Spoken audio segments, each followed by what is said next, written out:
I think it's time to come clean with our listeners. That sounds pretty ominous. Do I need to be concerned? Yeah, well, we've been hiding the truth from them for a couple of weeks. I really do think you're making a bigger deal out of this than you should. Well, it doesn't seem fair to keep it from them any longer. You're talking about Andor, aren't you? I am. I'll explain after the show intro. This is Tatooine Sons. Alrighty. It's true. All of it. What is the name of the porg on the Millennium Falcon? Force is strong in my family. What do you think his name is? It's a big moment. I am a Jedi, like my father before me. Maybe Turbis? Do or do not. There is no try. Turbis? Pablo, if you're listening to this live stream, that porg's name is now Turbis. It's a good Star Wars name. We're not done yet. These guys recorded an awesome podcast called Tatooine Sons. Everybody listen to it. So Boba Fett's disappeared? I mean, it's kind of appropriate. You know, he fell into a Sarlacc pit. This one fell into a forest, and I couldn't find it. I mean, the only issue is this one's not coming back. Call us Dave Filoni. We'll tell you the story, and you can steal it for another future episode. Oh, yeah, because it's very... Why'd you just call out Dave? Dave Filoni? Yeah. He's not stealing anything from us before. I'm offering him to steal this from us. Yeah. Anyway, Sam's a rocket shot in the sky. It was awesome. It was a perfect flight. Deployed the parachute. Awesome. It was perfect. Landed. And then the wind took it into a forest, and I couldn't find it. So that sucks. But overall, it was a perfect flight, so I'll just do it again. And this time I'll paint it Mandalorian themed. So it's a Din Djarin, not a Boba Fett. I'm going to call it the Razor Crest. The last one was the Spitfire. This one's the Razor Crest. Makes sense. Welcome to Tatooine Sons, a pop culture podcast. The only fan podcast to name a canon Star Wars creature and to be endorsed by the writer and the director of The Glass Onion, Ryan Johnson. Just watch that trailer. We're going to talk about that trailer. It looks really good. It does look and good. also The Last Jedi. Yes. That's also just if you didn't know. We believe that pop culture is the mythology of our generation, that there is a story, it is written on our souls, and that these myths speak to that story. And that is why we talk about Star Wars and Willow, right? And Marvel. And we'll throw some DC in there at some point, I'm sure. With it, I am David. I am the dad. Hi, Dad. Hello, gentlemen. I am honored to be joined every week by my two amazing sons, BB Nate. To what are we going to be discussing? You having some trouble there, Dad? With you henceforth. I'm trying to do a disenchanted thing, and it just didn't work. So Yeah, no, that didn't work at all. Willow's pretty magical. Oh, come on. I should go over there and slap you. that was way too easy. That was easy. There was no setup, no payoff. But it's true. So I mean, he is right. Samuel the Hutt. Who is the next Black Panther? Yeah, I'm just kidding. I think we all Everybody kinda knows know who the next Black it is at this Panther point. is. Dad. We've already seen episode 10 of Andor. Wait, Yes, we have. Yes, and that was what we've been keeping. We've actually saw 9 and 10 before most of the world. Suckers. Sorry. And it's awesome. And if you liked episode 9, you are going to absolutely lose your mind over episode 10. Yeah. So Yeah. we'll talk about episode 9 a little bit later. Thank you so much for listening to the show. We definitely appreciate you downloading and listening every single week. If you aren't whatever it is, following the show on your favorite podcast app, Cool. please do so. we appreciate Follow the show, download it, share it with your friends, get the word out. People still download podcasts? Yeah, my podcasts download to my phone. Cool. Don't they download to your phone? No, I not You really. stream them? Yeah, Is that it? stream. I'm old now. All right. Why don't we stop talking about this stuff? Well, let's stop talking about what we're going to talk about. That's what we just did, right? Now we're going to talk about what we're talking about. There we go. Come on, Nate, save this show. All right. Well, we caught up with most of the world a couple months ago and finally watched Willow. Yes. Willow. It's been a long time, and it was a ton of fun. was So I'm going tons to of fun. recap a few points, some characters to refresh everyone before the show comes out, since you know this is almost a 40-year-old movie. know. It's old. Almost as old as your dad. Almost. That's old. Have you ever danced with the devil in the pale moonlight? Yeah, I can fly.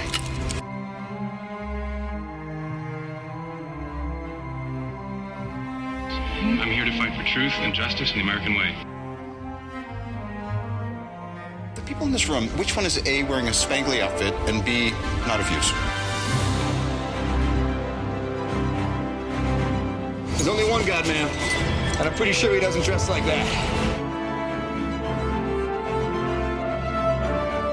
That man has no limits. To like watch Willow and watch other things and realize that you guys have like interacted with Warwick Davis on stage. A little bit. Yeah, it is a little weird. that was like the beginning of the Genesis. Story. It was our part of our. Yeah. It's like our background, our origin. Yeah, you're right. Yeah. Star Warwick's Wars awesome. Celebration. He was awesome. He's a great host. I wish we. I love for him to host more stuff at Celebration, definitely. and he'll be in London this year, so it's likely he'll be there. More Yeah. often. So Hopefully. anyway. Yes. So let's start off with the rating on a scale of 1 to 10 babies with weird birthmarks for the the movie. original. Ooh, the original Willow. I'm gonna be careful and not say mine yet.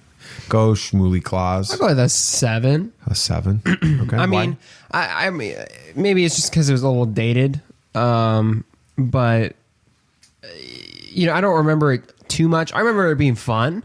It was different than most fantasy movies you watch. It wasn't as, I guess, for lack of a better term, reverent.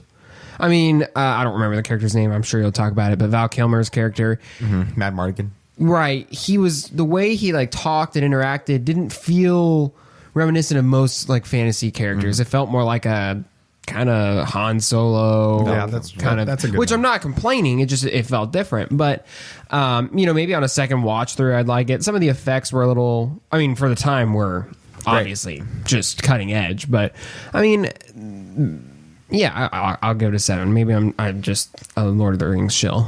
Well, you are. But that's okay. Amazon's paying you well. They are. They're lining my pockets. That's what the world thinks. I would give it a 6. And that means Okay. I enjoyed it. I thought it was good. I felt like the execution wasn't great. I think the mythology and the backstory in it are fantastic, which then leads to where we're going with this series, because I think that they set you up mentioned a world. execution, and I think that's where it was for me. Yeah, so I think the world of Willow is fascinating. Definitely. I like how they kind of just jumped right in with the story. They didn't give you a bunch of backstory. They just they dropped you in the middle of the story and let you figure it out. So I enjoyed that, but I did think that the execution of certain pieces of it were not as good as it should have been. And there's a reason why this movie has sort of just got a cult following. It's not considered a big fan thing. And so that's, you know, I feel like I'm in agreement with probably most of fans about this one. So Yeah, I'll give it a 6.5. I'll go right between you guys. Yeah, I'll split the difference. But no, I mean, it was fun, but it just felt, like dated and it just a little off. But this new show looks really good. It looks like they're going to execute it very well. But let's get into it. Actually, so basically, your segment is like helping people that haven't seen Willow to know a little bit about it. Well, it's a good refresher for me too, because I don't remember much. I'm just explaining a little bit of each character and then asking kind of where they will be in the next show, so that it Very helps. cool. Yes, but Willow actually came out in 1988, and like you said, it was actually, when it came out, it was received pretty well. I just People liked remember it. the Burger King glasses, like they had Star Wars glasses. Oh, they had the nice. Burger Those King are awesome. glasses. I had one. That's cool. But it only became more popular as the years went by because of the cult following. But a big part of this movie is, of course, Warwick Davis. Absolutely. And his wonderful portrayal of Willow Ufgood. At only 18 years old. Really? Impressive. Wow. So what did y'all think of Willow's journey in this movie? Kind of it followed a very hero's journey-esque. Oh yeah, story. It was very cut and paste hero's journey, but I liked it. I think he was an interesting character. I liked how he kind of already had a family as he started. That's not something that you encounter a lot with main characters. You know, them already having a family, happy family. A happy family. Unlike Andor. Yes, right? for real. But them having a family and then going on a journey, that's different. And I liked that. I thought it was interesting, the whole magic aspect, him trying to be a magician or a wizard. I don't remember. Sorcerer, that's it. I knew they had a name for it. Yeah, I liked it a lot. So yeah, I thought it was fun. I do like, you brought it up, but I think it's a difference that you see in this versus other things.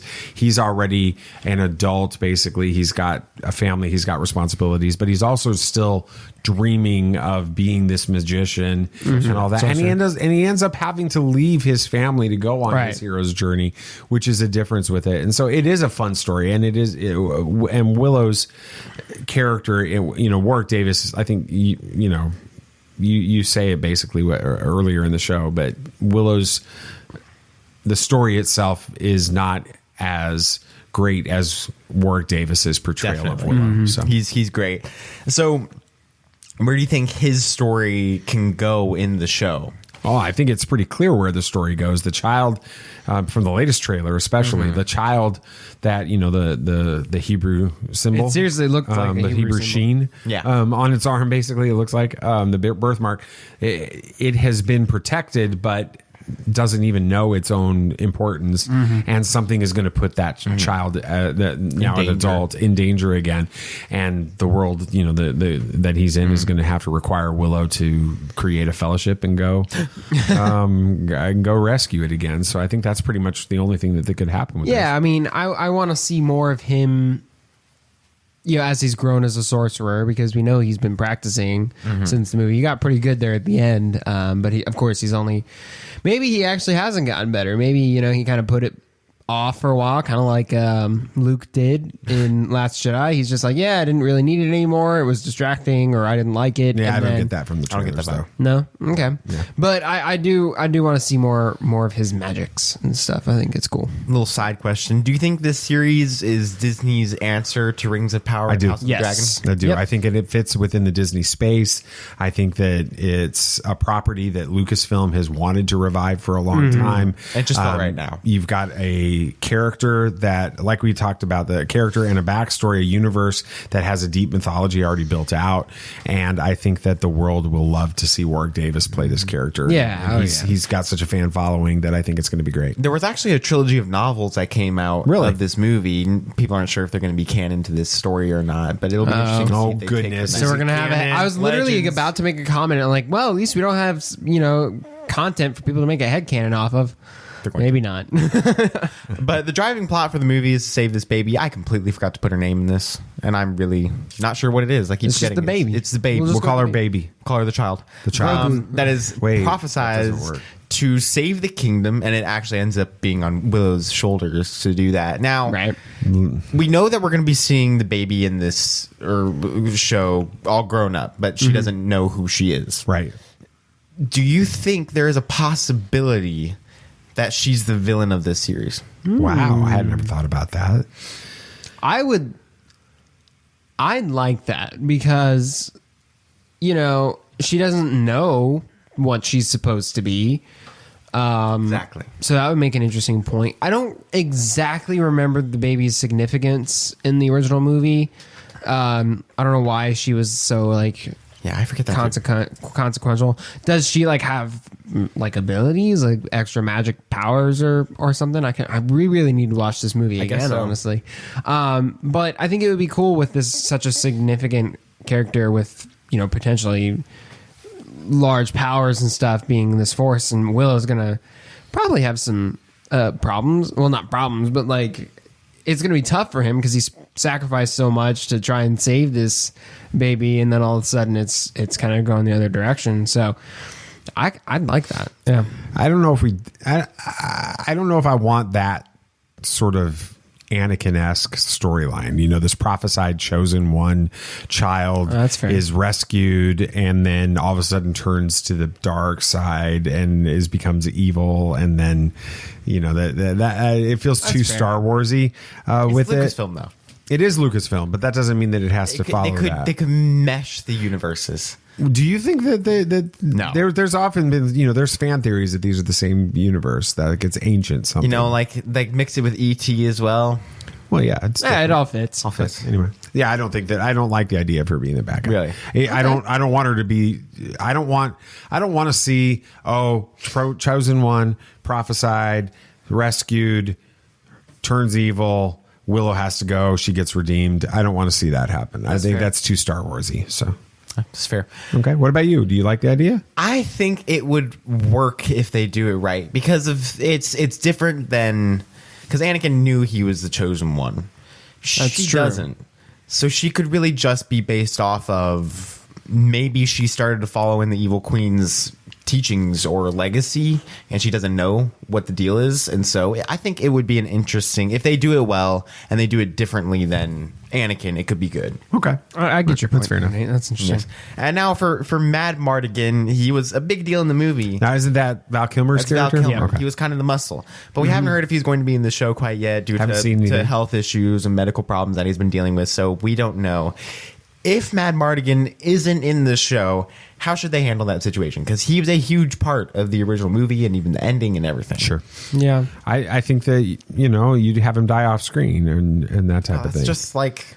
Or maybe he's just retired. Let's just say he's retired, because that's better. He's too, then you're going to have this whole thing where you have to feel like they're teasing he could come back and all that. I think that if he's not going to be in it, I think they need to deal with that early on in the first episode sometime and let people know, so you don't have that speculation that's going on, because that speculation could create a lot of frustration with fans if they think that he's coming and not, and all that kind of stuff. So yeah, I don't know. I want a mention of him, because he got together with Saoirse at the end of the movie. So, and she's in this series, so they're gonna have to deal with. Yeah, that. That's a good point. They're gonna have to address it at some point. I think logically it would have to be he died somehow. Yeah, which is again, not ideal. It's not the way you want to handle a character by having them die off screen.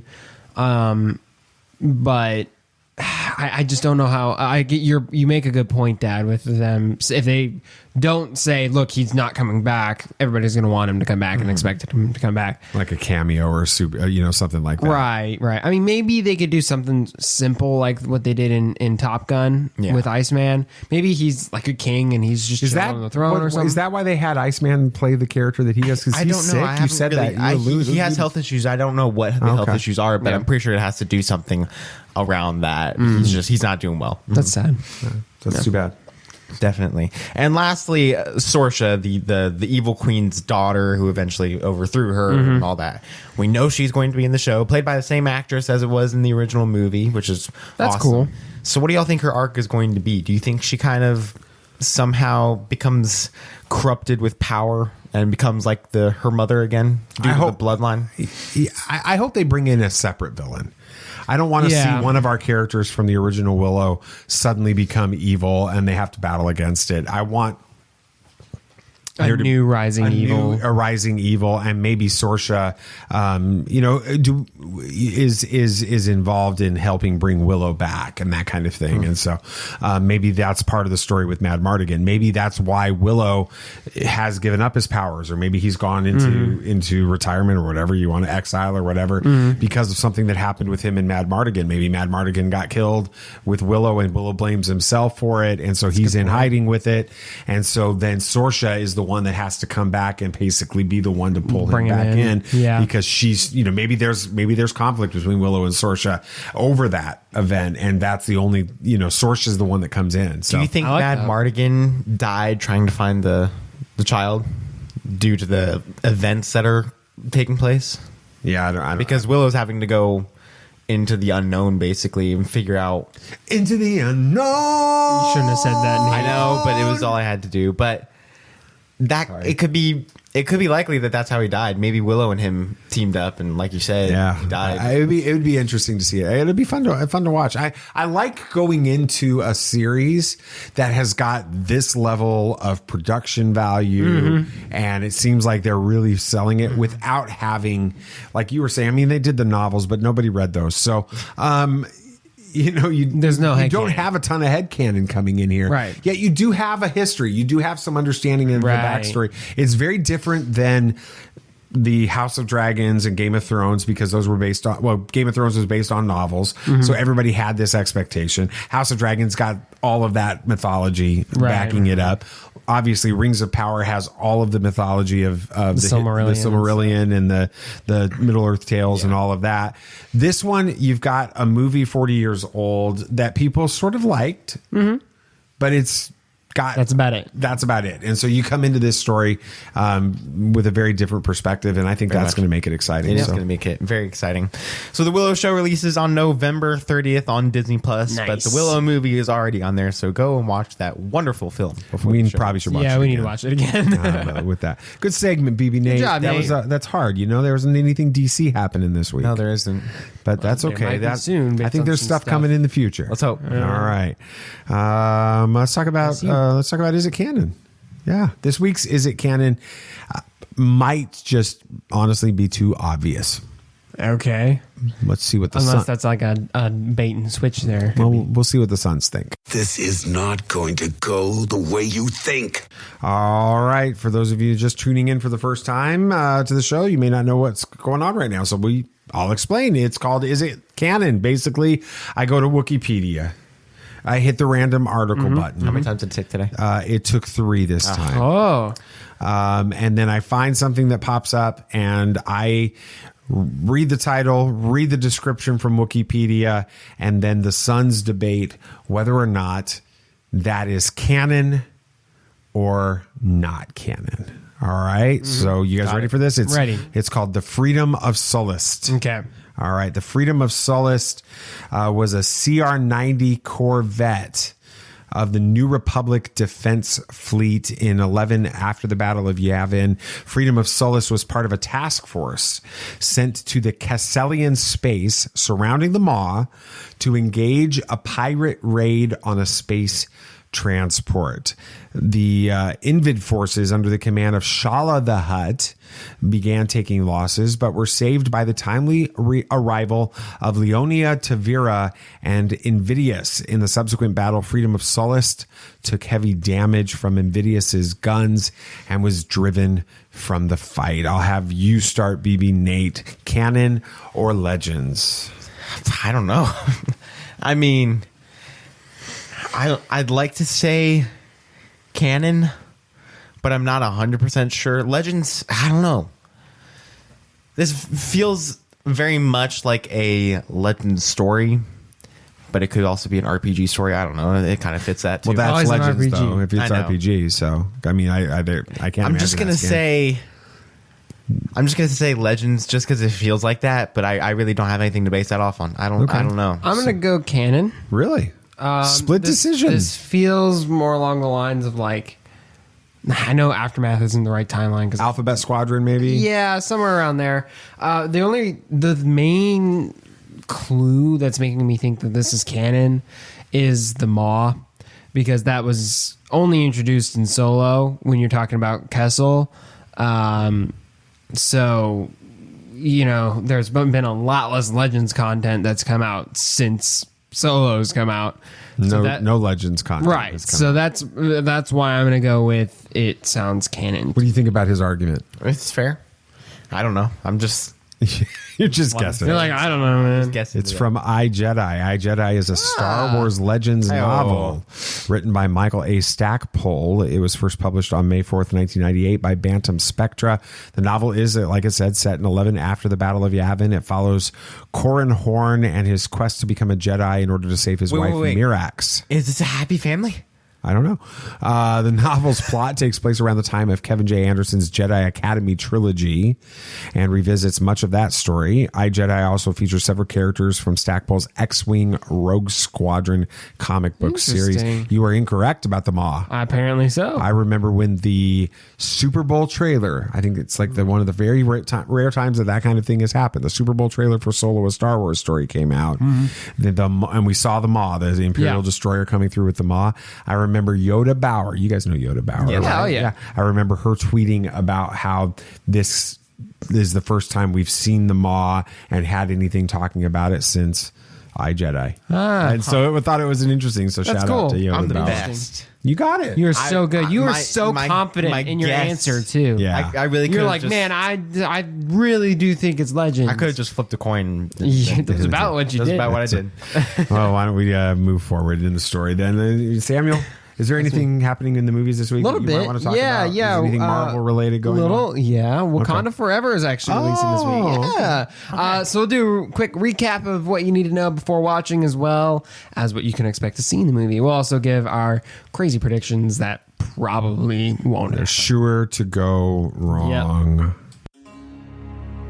Be on your guard. There are older and fouler things than orcs in the deep places of the world. All right, then, keep your secrets. Your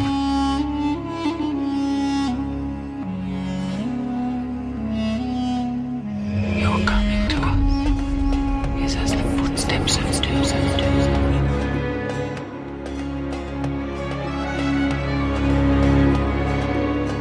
There are many magic rings in this world, Bilbo Baggins, and none of them should be used lightly. What is that Vision Quest thing? Is that legit? Yep. Absolutely. What is it? It's a sequel series, WandaVision, following White Vision. Oh, okay. So I thought that was like a fan thing. No. So do we have like 2 sequel series, or is there more? We have the Agatha. Well, I thought that was a spin-off more. It's a sequel series. Okay. She has to get out of the weird grid thingy. Or is it a prequel? Do we know? Oh, yeah, it might think be a it's a prequel. sequel. I don't know if we know. I think it's a prequel. I think it's a story about her getting in Yeah. there. But there's a mess. villain in it. Well, there's going to be villains in all the stories. yeah. Anyway. Agatha's the villain. It was Agatha all along. Anyway. All right. Well, let's go ahead and briefly run through kind of everything that's been leading up to this movie ever since Black Panther, the first movie, came out. So after Black Panther, they opened the borders of Wakanda, and then right after that, Infinity War happens, and they're like, I guess we got to help now. So that was kind of a bad decision. And then during the blip, not a lot. Well, we don't know a lot happened with Wakanda. Okoye, I think I'm saying the name right, helps in Endgame when she's talking about like underwater earthquakes and stuff, which is Namor. Which is that's like after the 5 years, right? Yes, that's right when like the stuff in Endgame's happening. Which yes, you're right, Nate. A lot of people do think that has something to do with Namor. I hadn't thought about that. Mm-hmm. And then the Dora Milaje do some stuff in Wilkin and Falcons and Winter Soldier. Yes, Falcon, Winter Soldier. Jeez. All right. Anyway, in Falcon and Winter Soldier. Is that how it's said? I've heard it both ways. I'm pretty sure that's how it's supposed to be pronounced. Do you guys think that we see more of what Wakanda did during the blip? I mean, it would kind of explain why in the trailer Ramonda says that her entire family is gone. Kind of felt weird because I'm like, Shuri's still there? Yeah. I'm like, why is she saying her? Like, that's kind of mean to Shuri. So what do y'all think? It could be that definitely could be. It could be during the blip. But the thing is they said this was going to be set a year after what we've seen in Phase 4. So, well, it could be like a flashback. It could be a time jump. I also heard a year. I'd heard it was a significant time jump. Are you hearing a year? That's what I've heard. I've heard significant time jump. Like it That's could a be even more. significant time jump. That's pretty significant for Marvel, if we're being honest. 5 years was crazy in Endgame. That was crazy.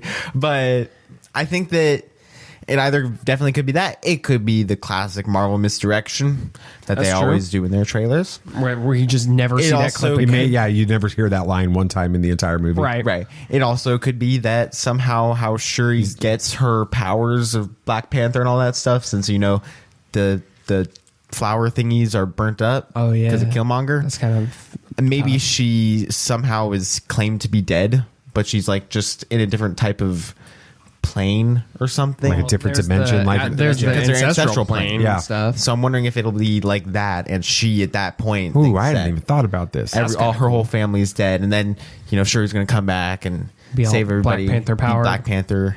I don't know. That'd be cool. That's kind of cool. I haven't thought about Wakanda Forever enough. All I've thought about is how sad I am Chadwick Boseman's not. Yeah. in it. That's all I've thought about. I wear white to the movie. Oh yeah, we got to remember that Saturday. So, I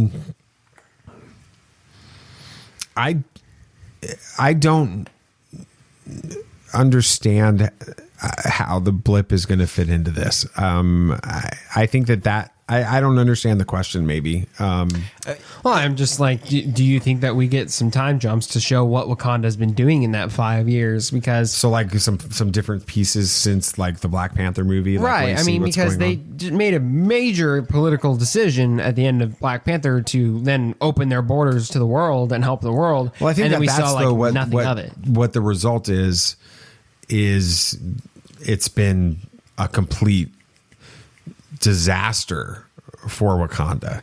And that's what we see when, we have Ramonda talking about her entire family's gone. She's like at a UN thing again, is what it looks like. So I think that she's going to basically say this was a complete mistake, which is pretty devastating because isn't it T'Challa that sort of leads them to do that? Yeah, we'll talk about that. Mm-hmm. So that's a pretty heavy thing to have to deal with on that. Yeah, well, moving on to Wakanda Forever itself. We know that T'Challa's family, as you're mentioning, is left to carry on his legacy of opening Wakanda to the world. And this is, of course, met with challenges, some that we are speculating on, some that we know.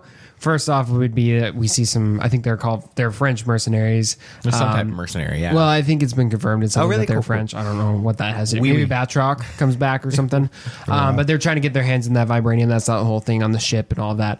Okay. It's Zemo. And then, It's Zemo. I don't think he's that French. would be interesting. That would be awesome. But that would be cool.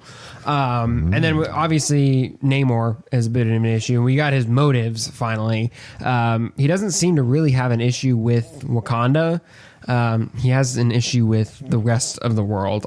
He says kind of Wakanda cares for its land, but the world doesn't, and he wants to fix that. So he doesn't have a problem with Wakanda, but if Wakanda gets in the way, then he won't really hesitate. Calm down, Aquaman. Well, this is just Flashpoint Paradox Aquaman. So I'll be honest, I haven't seen all of the clips, so I don't know if this is legit or not. I got this info from Rotten Tomatoes website. Hey, look at Rotten Tomatoes. So they're pretty legit, I think. Yeah, they are. So first, Namor and T'Challa have had beef in the comics so. a lot. What is their battle or their conflict? At one point, somebody... I remember that Black Panther at one point, or Wakanda, killed somebody in Namor's kingdom, and Namor just lost it. Okay. And he sent a tidal wave through Wakanda, which might actually happen in this movie, because you do see Wakanda getting flooded. Oh, yeah.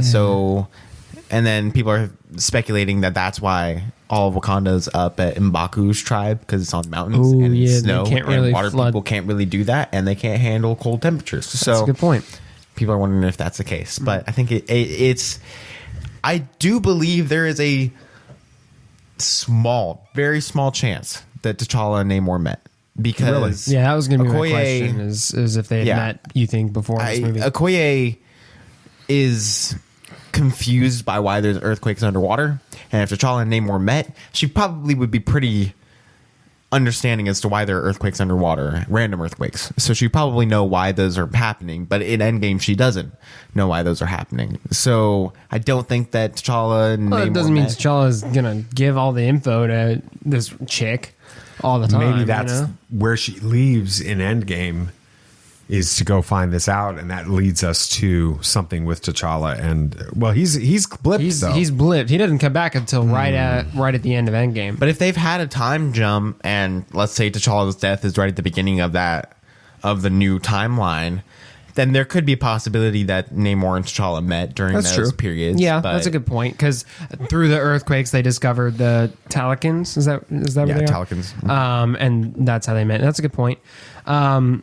from the trailers, we know that there's a funeral being held for T'Challa. So it seems that the movie is taking place pretty close to his death. At least we can assume that parts of it take place pretty close to his death. A couple more things we know is a new Black Panther appears. Kind of hard to have a Black Panther movie without Black Panther.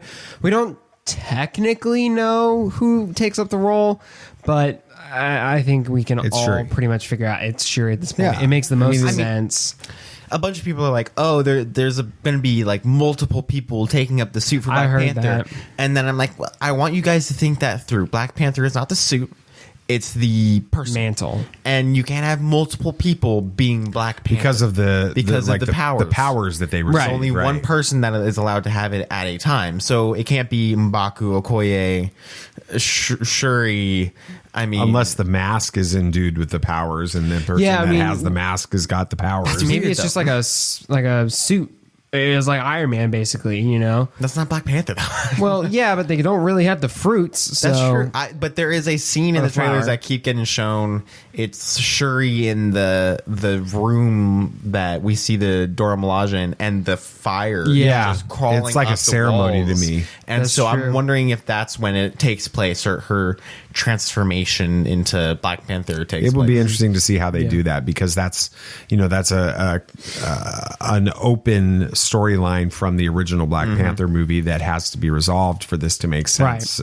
Right. It didn't have to make sense when Chadwick Boseman was around and he could play T'Challa, but now that they've had to make this pivot, this shift away from that, unfortunately, they have to find a way to make that fit in universe, and that's a resolution that has to be presented. So, and then we know that Riri Williams, or Ironheart, makes her appearance in this movie, probably through. I think we heard at the end of Black Panther that when they were opening their borders, they were going to start doing programs and stuff, like educational programs. That's probably where. I have a prediction for that. I got a prediction. You got a prediction? Okay. Now, the time, we kind of talked about it, but the timeline's a bit uncertain. So, definitively, when do you guys think that this takes place? I genuinely think, I don't know where I read it, but I read somewhere it takes a year after like some of the Phase 4 stuff that we see. So, what's the latest Phase 4 thing we've gotten other than timeline-wise? I think latest Phase 4 thing would technically be She-Hulk. Because they mentioned the Celestial in the water and She-Hulk. Okay, that's a good point. So that would probably be the most recent, because that takes place after Hawkeye, which is Christmas. And Shang-Chi was before. Shang-Chi was one of the more recent ones. No, Shang-Chi was before Eternals and all that. Yeah, that's what I'm saying. Like, recent as in, like... Definitely not Black Widow. Endgame. Oh, yeah. It's not Black Widow. No, yeah. But yeah, I think it would be after She-Hulk. Okay. So, yeah, it takes place a little while after Endgame. Dad? I wonder if they don't time jump even further than that, and then fill in some things through like Ant-Man Quantumania and some of that. I heard that it was like it was a significant time jump. We'll have to figure out if we were right. Yeah, it'll be fun to see. Yeah. So we just have a few days to figure that out. What do you guys think of Namor's motives? Do you think there's more under the surface? I surely hope so. Me too. Honestly. I don't want to sympathize for a second with the villain in the MCU again. I mean, Thanos is terrible in the comics. He's an absolutely horrible, evil villain. But in the MCU, they made him somebody that wanted to help with resources and his species, but he was going at it the wrong way. Right. Yeah, it seems like they're going this way. This does feel like a rehash. And I'm sitting, the humanitarian. I'm sitting here. Thing. I'm like, Black Adam got their villain right, and the MCU needs to stop making the audience think that maybe this villain is in their right mind, and they're just going at it the wrong way. You're working with something different though with Namor, because while yes, he's the antagonist for this movie, he's not a villain. He has the potential for becoming a hero later on. He's an anti-hero in the comics. So they kind of have to give him a motive that's not, everybody's evil and I want to kill everyone. But I want a villain for this movie. I don't want do you think that we get a third villain, a third character? I think there kind of has to be a Batman v Superman sort of moment. All right, why don't we just go into those then? Okay. Well, I got one more question before we go into that, but what do you guys hope to see in regards to handling T'Challa's and Chadwick's passing in this movie. I think due to the long run time and just judging by what the director Ryan Coogler has said, it's going to allow the audience to kind of grieve with the characters, because it was a horrible event that happened with Chadwick's passing, and T'Challa is going to be devastating to Wakanda, and so they're going to let it breathe. They're going to let us be able to go through that journey with these characters, and it's going to be rough. I've heard a lot of people say this movie's not easy to watch because of all of that. It's a tough movie, but I hope I know they'll do justice to the character. It's hard to have a character like this die on screen, right? But I do think that for the story, the character has to do that. You have to see that happen, and then it has to be shocking, not in its presentation, but in just in the way that the story is being told. It's a shocking moment, and then it has to allow us to experience the loss that his family and Wakanda and other Avengers, have, so that we can put aside T'Challa in this. And I also think that Chadwick Boseman he loved this character. He loved playing this character. And I think that he would want this character to go out, unlike, we were talking on the Willow segment earlier about Mad Mardigan, right?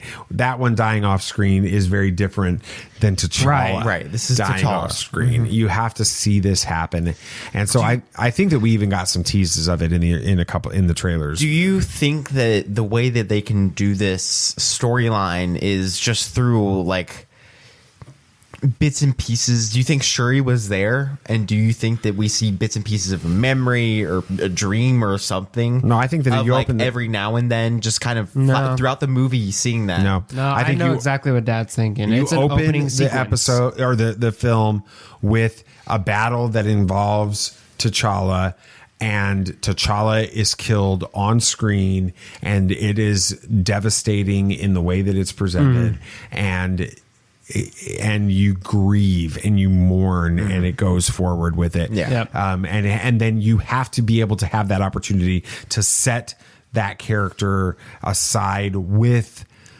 his family and with Wakanda and with the world, as it may be the time jump that they're talking about is the period after that, before we start seeing them trying to pick that up, and not the 5 years later type thing in Endgame, but feeling like that that moment is critical. So I agree. All right, well let's get into it. Let's do some predictions. Sure to go wrong, Nate. You've been chopping at the bit over there, so go for it. But these might not go wrong. These are just predictions. Okay. The first one, I am almost certain we see Ned and MJ in this, make at least a little cameo because of Riri Williams being at MIT.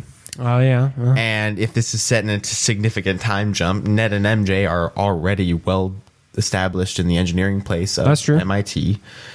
Wouldn't shock me at all if we see this happen, due to the fact that Ned and MJ are just so important to the MCU right now. Who knows? Maybe we even see a couple of references to Peter at some point somehow. Wow.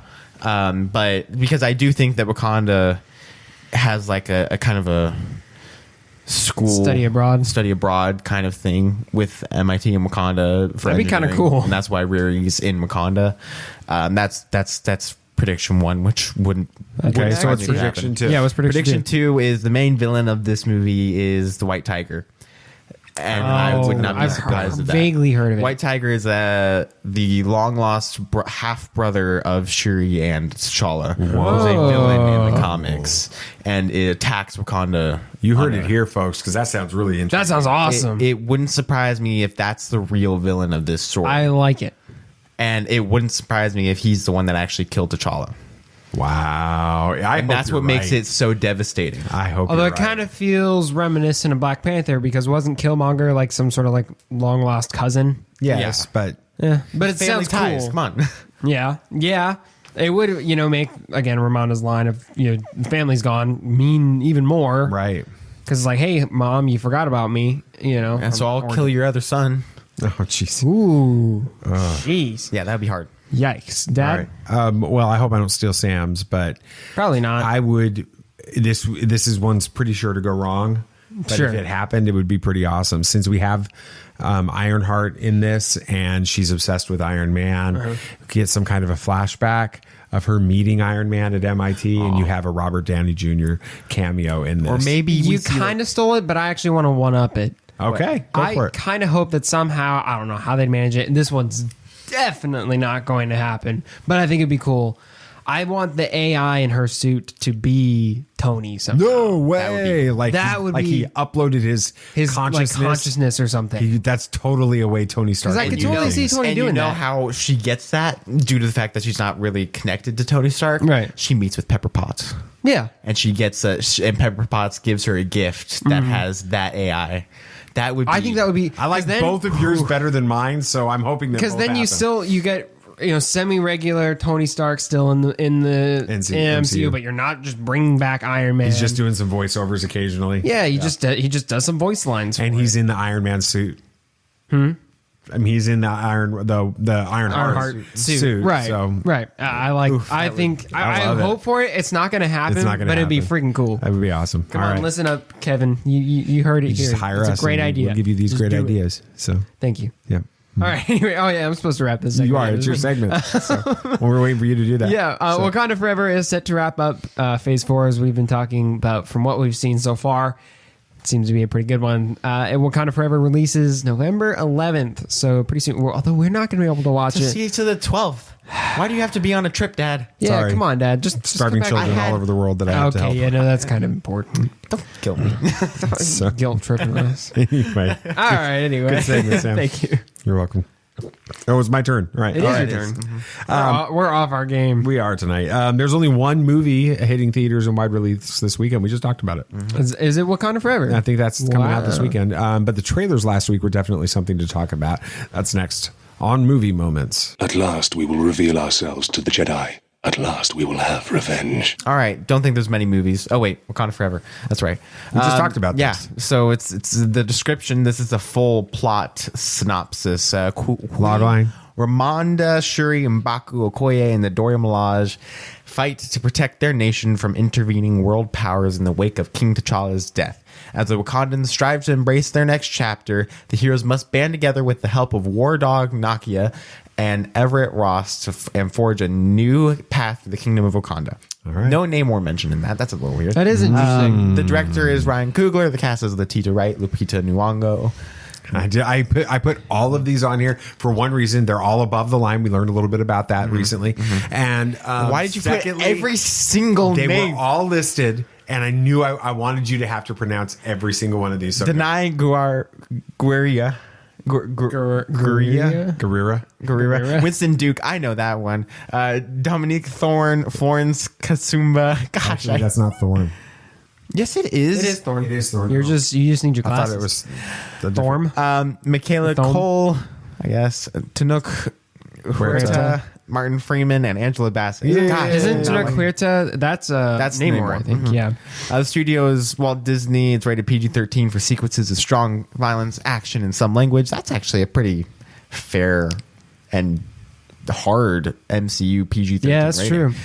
Yes, we're going. I mean, we've already said. Obviously. For movie news, we got some trailers. We got Glass Onion. Looks fantastic. Looks pretty good. Looks like a lot of fun. Really good. I'm excited. It's like Clue and Death on the Nile with Rian Johnson flavor thrown in there. Yes, and a lot of comedy in the pan. Yeah, a lot it looks of comedy. really good. Yeah. Next. Disenchanted. We don't have to talk about the other one. Yes, we do. Avatar: Way of Water. It doesn't look terrible. It does not look terrible. I need to watch it. Still don't know why. Yeah, we still don't know why. Yeah, You're right. No idea why. It looks pretty though. But it Disenchanted looks like a lot of fun. I'm excited about it. It's kind of the sequel that nobody asked for, but we'll all watch. That's not true. Well, people asked for an Enchanted Since sequel. the very first movie came out. I never wanted an Enchanted sequel, but I'm excited to see this one. It looks good. I've been dreaming of True Love's Kiss. All right. For a long time. What's mom going to think of that? Yeah, all right, for box office results, Black Adam won for a third weekend in a row. Only the third movie this year to accomplish that, which is awesome. Great. Made 18 million domestic and a total of 319 million worldwide. So what's his total? Blowing out the water of what the cap projections were. Really? For the entire run. And it's only third weekend. Wow, that's awesome. It's probably It's going to drop like crazy this weekend. Yes, oh yeah, because I mean, but it made it had a really solid run. That's good. It passed the Suicide Squad. That's really great. And it's it's on the track to pass Shazam. Wow. So it's great. That's good. That's good for DC. Huge for DC. The next One Piece film, Red. It's an anime film. The anime, 9 million, right? If you're a fan of anime, 9 million domestic. I know One Piece is a really popular anime from what I've heard. Hugely popular. And then Ticket to Paradise. You saw it. 2 tickets to paradise. Did they actually play that song? No, they didn't. But it was a fun movie. False advertisement. It was a fun movie. It made 8 million, which was is it still in the strong for third Oceanverse? weekend. No, it was not in the Oceanverse. More false advertisement. Why do you hire those two as a main actor and actress and not have it tied to Oceans? It was fun. It was, and you know what? That theater was well attended when we went yesterday afternoon. Well, that's good. So that was good. It's up to you now. Yeah. Is it my turn again? Yeah, again. All right. Episode 9 has some of Andor. That's what we're talking about. Right. Yeah. Because you generally have the Star Wars top. I do. I like Star Wars, by the way. We do too. Episode 9 has some of the most disturbing and uncomfortable content I've ever seen in Star Wars. But watching Kino Loy's reality collapse around him is by far the hardest part of it. Yes. Bulky religions and ancient weapons are no match for a good blaster at your side, kid.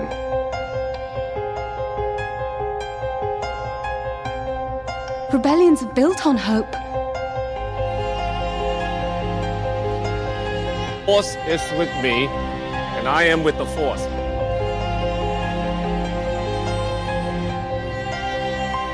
If you live long enough, you see the same eyes in different people. So we're getting Andy Serkis on the show, right? Oh, I hope so. That would be great. That would be the as an interview? I mean, that would be fun. Especially with his comments of him liking Rings of Power because he's smart. And Alfred. Yeah. And the dude from the Prestige. And Caesar. Yeah. Which y'all still need to watch. Yeah, we do need to watch And this. Ulysses Claw. Yeah, let's see. It even fits with this week. And Kino Loy. And Kino Loy. Let's talk a little bit about Kino Loy and some of Snoke? the others in Snoke. Yeah, he's Snoke too. He's Snoke, I've heard. And Kino Loy is Snoke. Right, and obviously. Gollum. And Gollum. And Gollum is Snoke. Gollum is Snoke. Okay. Yeah, I'm sure, totally clearly. confused. All right. Let's talk about some of these key moments in this. The scene where Bix is tortured at the opening of this is honestly one of the most disturbing moments in Star Wars set history. up the tone of the episode. It did. So Dedra kind of turns her interrogation of Bix into something infinitely more horrifying than just asking questions with pressure, which is what Pressure. Pressure. Dung, dung, dung, dung. All right. Anyway, you've got this Dr. Gorst, who honestly, to me, I know that we project our own thoughts on these things, but he gives a very Nazi scientist vibe. Everybody's saying that. In this, and he kind of makes that Nazi scientist Red Skull guy from the MCU come across. Well, it wasn't. Who was the scientist? He was Arnim even in Zola. Zola. No, I think that's who you're thinking of. He, either of them, he makes them look like Teletubbies. Yeah. Compared to that, Yeah. Sam, what's the worst part of this interrogation scene for you? I mean, the thing that always stresses me out about torture scenes, I hate torture scenes, is that's good. Well, they just really make me uncomfortable, which I know is what they're supposed to do, but man, they get me. The worst part is always the lead up to it. And you're sitting there and she's like hyping up this interrogation thing, right? And it's like, it's this horrible thing. We haven't tried it out yet. It's not really that invasive, but it's horrible. And you're like, what is this? And you're like, oh yeah, we're gonna put some headphones on you, right? And you're like, that's not and that just start bad. Playing "Never Gonna Give You Up." Never know. It's all I want for Christmas is you. Yeah, that's right. But like, they're talking about the sound that they're playing and like how they got it, and I'm like, oh, this is intense. I thought that was crazy. I liked it in a twisted way. All right, I don't know, just like you like the prison shocking them yesterday. Maybe there's something wrong going on upstairs. I need like help or something. Right, BB Nate, what did you think? I thought, of course, I'd be a little biased to this, but the sound part of this scene is so freaking or lack good. thereof, That was great. I mean, the hyping it up and then the dead silence, but the breathing of Bix and then her screams. It was all just perfect. Good on for the actress. I don't remember her name. Yes, but she knocked it out of the park. That was great. It made that scene so uncomfortable and horrifying, and it was perfect. And then horrible. I loved it. And then it closes out with a homage to the I said that as soon as it happened. Scene with Leia in the original Star Wars. I thought this was going to be like how they tested out the interrogation droid. I did too. I thought it was the interrogation droid. No, it was infinitely worse. It was. They were like, maybe that's a little too much. Maybe we should just use like lethal injections. Right. Bix's torture is absolutely terrifying. But then you have Cyril's stalker-esque obsession with Dedra, which is just as cringy as that is terrifying. Horrible. With this. The memes that have come out of it though have been so good though. But there was actually this moment during that where I was convinced that Dedra was actually into Cyril. Like she was into I was like, she's gonna kiss him right now. As I'm sitting there, what the heck is going on? Watching that. This gives us our first happy family in Star Wars. We'll go with it. The two of them deserve each other. Anyway, it's about as healthy as Joker and Harley Quinn. Right. But. So, BB-Nate, what in the galaxy is that whole storyline really about? I don't know. Why is he obsessed with her? There has to be some in his cereal. I mean, the Star Wars tricks. The Star Wars tricks. I don't know what his mom found in his personal box, but I'm not sure if I want to know. Any of us. This is one of these strangest storylines. We're pretty PG. Let's not cross any lines. I'm not crossing any lines. I'm not sure what this storyline's she's supposed to be. Hold on. I have to go here. Oh no. She found the video that Chewbacca's dad's watching in the holiday special. Right. That's why she moved on from the topic. Except that she's like, I don't want to talk about this. He's like, what did you find in my box? And it was that. Oh, man. But this is one of the strangest storylines to come out of Star Wars since the holiday special. And I really hope it gets resolved soon. Because I'm just confused right now. I don't know if it's just his love for the Empire is projecting onto Dedra or what it is, but he's lost it. One thing they've been doing in this whole series is they've been showing the different types of people who live in the Star Wars universe, right? We see just about every, for lack of a better term, character that you could see in Star Wars. And one character we really haven't seen before that does exist in the real world, sadly, is creepy stalker people. I mean, let's just be honest. These people exist. Yeah. They fixate on someone over some weird thing like getting interrogated, and they just stick with it. This dude obviously is really like invested and passionate about, finding Cassian and Cassian and stuff, and he's projecting that on. I already forgot her name. Dedra, because she's invested in it too. And there's this weird like crosswire thing that's going on in his brain. And while it's creepy and twisted, it's not outside the realm of possibility. And it's frankly interesting wildly to compelling see. to watch. It is. It's interesting. Working in a cubicle messes you up. That's true, because I've done it, and it'll screw with your head with that. Maybe that's what's happening to Sam here. Yeah, maybe. He's working in a cubicle at Airbus now, and so he's starting to get twisted. Oh, yeah. He's like, the way that they shock those prisoners and that, so cool. That torture scene. All right. I wish that was me. Time for a trip to Disney World. All right. We need to get to the happiest place on earth fast. All right. Let's talk about Mon Mothma. College gives me dark thoughts. Exactly. Mon Mothma, she needs money. Don't we all? Yeah, well, that's true.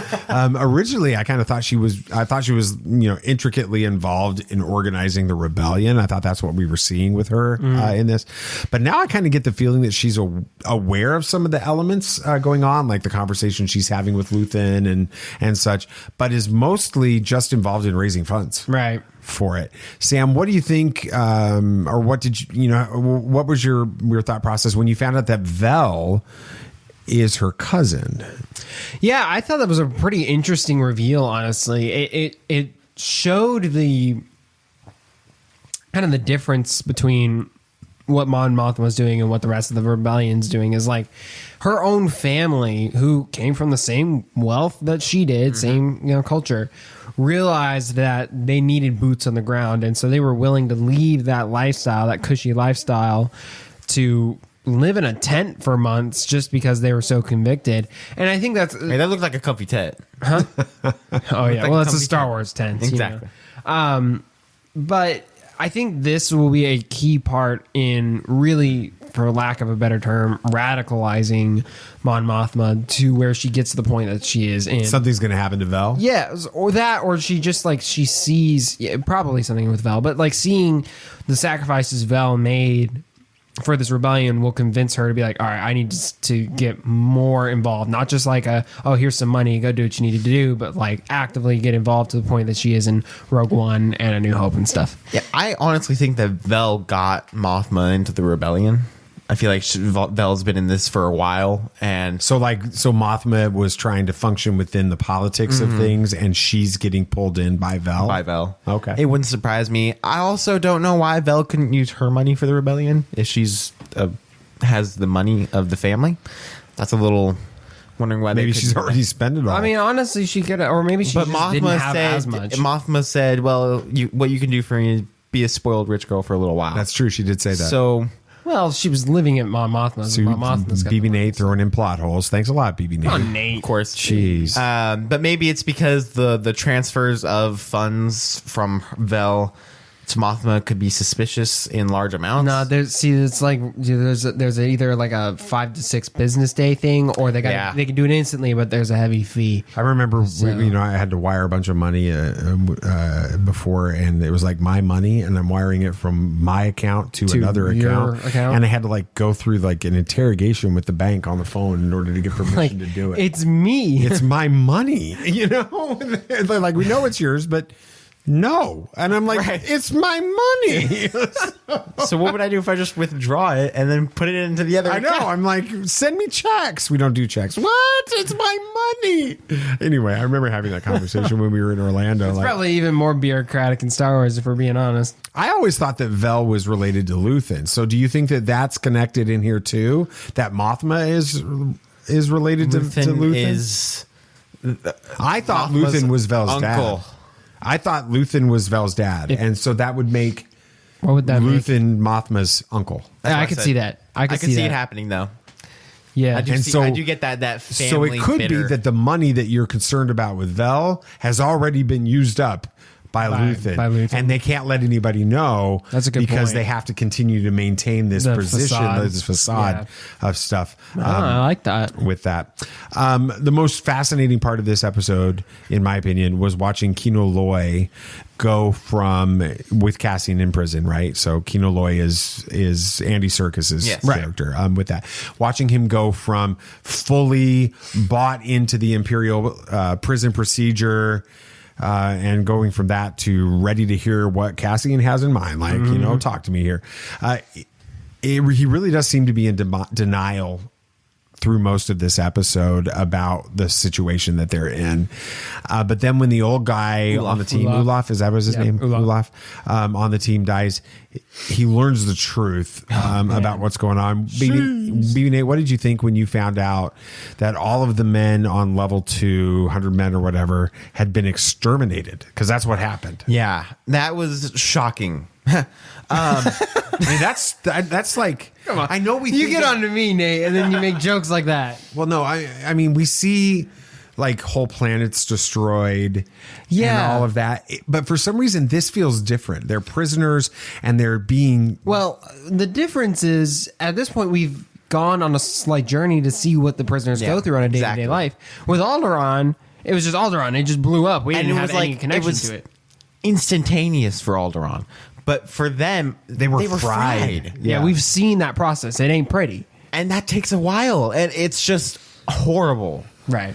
And they did it to a whole 100 men. Just because they found out that one person got back in because they didn't let him release. They didn't silence that one person or anybody who knew. They just killed the entire floor. Because it's easier to maintain the info. But it apparently it's still gotten out. So it's not working for them, and it's. But what got out was that 100 men had been exterminated. Well, but and why? Well, that's the important true. thing. So. And it's just, it was very, very horrible. Yeah, it's disturbing. Yeah, I'm a little worried to see what Sam says. Hey, I'm not gonna. It was awesome. Great crowd control. Yeah, it was efficient. No, it's horrible. This just because. I mean, the Empire's doing horrible things. First, they tell these guys, look, you've only got so many days to get out. You're about to get out. It's great. That's what's keeping these men going, right? Double. Oh, wait. No, we're just going to, throw you in another level. And if you say anything, we're going to fry everybody on this level. It's just the Empire being the Empire. Just being, there's no way to put it other than they're just being evil. They've got a free labor force. So they're not going to get rid of that. Oh, you guys figured out our trick? Well, we'll just kill you all because we can get more pretty easy. I mean, as you can see, Andor got busted for, 6 years for looking funny at a droid. Yeah, they can get 100 men easy. So it's just it's evil. It's pure evil. So yeah, that was a really, really shocking moment. In this episode. So, well, BB Nate over here cracking. Oh, he cracked that joke already. Mm-hmm. Yeah, I know. All right, so we should probably just move into a dad moment. Yeah, we need it. I am your father. In my opinion, Kino Loy is the most compelling character in this entire series. Mm-hmm. When we meet him, he is actually a part of the system of control, and he's learned to survive imprisonment by playing by the rules and just counting down the days until he's released. But then when the system begins to break down all around him, his illusion of safety breaks down with it. And I think it's interesting because we're all guilty of this to some extent. Our political party would never cheat. No. Either side. Of the issue. Our religious leaders are always telling us the truth. My kids would never do that. We wouldn't, though. You guys, my kids would never do that. Anyway, we construct these narratives that allow us to feel secure when in reality nothing is really what it seems with it. It's like what the writer of the book of Ecclesiastes in the Bible says. He seeks out. It's the thing. That's a depressing book right there. He seeks out all of these different systems and ways of thinking, and he goes and he tests them all, only to conclude that each is vanity, he says, or he even describes it like a chasing after the wind. And this can be devastating when we realize this truth. But then the writer of that book also comes to a conclusion at its very end, and he says, the end of the matter, all has been heard. Fear God, keep his commandments. This is the whole duty of man, for God will bring every deed into judgment with every secret thing, whether good or evil. And so there's this idea of, yes, the world around you is uncertain and not what you seem, and we fool ourselves a lot with it. But in the end, the security that you have is that there is a God. Honor him, obey him, and trust that he's going to win out in the end with it. So I know I teased it earlier. We talked about it earlier, but we have been privileged to see episode 10. Honestly, we have already. A lot more respect for the actors who do panels and stuff. Yes. Like not spoiling things, because it is so difficult sometimes. Last to talk week's about episode stuff. was so difficult to record. Man, it was tough. And there were so many And times. this one too, because I had to make sure, did that scene happen in 10 or did that happen in 9? Right. And last week was just as bad. I had to do that with two episodes. I know. So I promise you, though, for all of you listening to this, that episode 10 is going to be all that Star Wars fans are talking about for some time. It is for at least a week. Oh, at least a week. No, we haven't seen 11 or 12 yet. So, but that one was fantastic. That was awesome. All right. Good segment. Thank you, guys. Anything else you guys want to talk about? Anything else? Speaking of Andy Serkis, he really, really enjoyed Rings of Power. He did. He said that. He's a smart dude. That's good. Who's narrated the audiobooks for Lord of the Rings and will be narrating the Silmarillion. So he knows his Lord of the Rings people. He was chosen by the Tolkien estate to voice these books. He knows what he's talking about. So at least he's very familiar with the content. He's very familiar with the content. So haters, shut up. All right. That's about as heated as new Shazam! Fury of the Gods poster released. It's a fun little poster. He's riding a scooter. I'm just ready for Shazam with a little hang loose sign. I think I'm excited. I was excited about Shazam just coming out of Black Adam, so I'm excited about that. Yeah. We have to have a new trailer though. Please. Yeah, we need a new trailer. Maybe not anytime soon. Star Wars: The Acolyte cast has been revealed, and Carrie-Ann Moss, Trinity from The Matrix, is joining. I guess she's not going to be in series. Daredevil, Born Again. Why did they think that they were? She was in that universe. She was big in Luke Cage and Jessica Jones. And she was in Defenders. So, that's right. She could be in both. She doesn't need to be. She doesn't. No, that's. But that's Trinity. So it is Trinity. I'm excited. I'm excited about that. The description of it sounds really fascinating too. What was that? Jedi Padawan who's left the Order. What is it? She has to come back with her master and find her master because of something. Because of some mystery, but they find out there's some sinister forces behind it, which is set right at the end of the High Republic, where the Sith start to rise up again. Ooh. So they're going to be probably the first to discover the Sith are. Expect both of the characters to die by the end of the series. It'll be curious to see how that plays out. All right, I think that's going to do it. That's the end of the episode. Yeah. Bye. Oh, no, that's not how we end it. Thank you so much for listening to Tatooine Sons, a pop culture podcast. We appreciate it. Yes, if you had a good time listening, it would be awesome if you would share this with your friends and family and whatever. All your peeps. Yes, you can play it for your dog while you leave the house. You can parrot. Maybe he'll start saying that'd stuff. That'd be awesome. Yeah. So, and maybe not. And of course, the show is only a small part of the Tatooine Sons world. So be sure to like us on Facebook, follow us on Twitter, and join our Facebook discussion group to get in on all of the action. You can also keep up to date with everything we've got going on at TatooineSons.com. That's right. And I know I mentioned it at the opening of the show, but I'll mention it again here. Don't forget to follow the show on your favorite podcast app so you don't miss our next episode. And make sure you know what Sam said, following on Facebook and Twitter and all that stuff, because we've got a video coming out with some cool stuff. Yes, sir. And give us a review on Apple Podcasts or Spotify or whatever podcast app you prefer. I think that's going to do it for this week. Anything else you guys would like to say? May the Force be with you. May the Force be with you. May the Force be with you, always. This party's over. I like that Wookiee. Don't get technical with me. Join, please.